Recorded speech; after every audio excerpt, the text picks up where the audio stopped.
અમદાવાદમાં ખ્યાતિ હોસ્પિટલના કાંડ બાદ આઈએમએ એક્શન મોડમાં આવી ગયું છે। આઈએમએએ આરોગ્ય મંત્રી ઋષિકેશ પટેલે પત્ર લખીને રજૂઆત કરી છે। ઇન્ડિયન મેડિકલ એસોસિએશને આ ઘટનાની ગંભીર નોંધ લીધી છે અને આરોગ્ય મંત્રી ઋષિકેશ પટેલે પત્ર લખીને કડક કાર્યવાહી કરવા માટેની રજૂઆત કરવામાં આવી છે।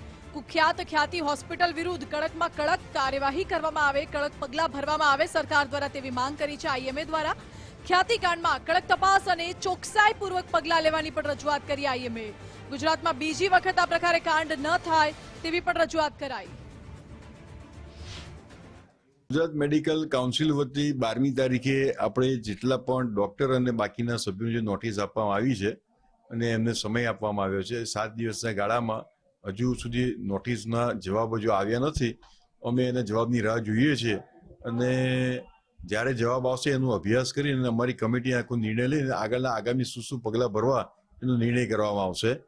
આ ઇન્ડિયન મેડિકલ એસોસિએશન વતીથી પણ અમારે આરોગ્ય મંત્રીશ્રીને પણ એક કાગળ લખવામાં આવ્યો છે કે આવી જાતની ઘટના જે આપણા સમાજ માટે ખૂબ ખરાબ કહેવાય અને આવા સમયમાં કડકમાં કડક એની તપાસ પણ થાય અને ચોકસાઈથી અને ન્યાયિક એની તપાસ થાય અને કસૂરવારને બહુ જ કડક સજા મળે, જેથી આવી જાતના પ્રસંગો આપણા ગુજરાત રાજ્યમાં ન થાય।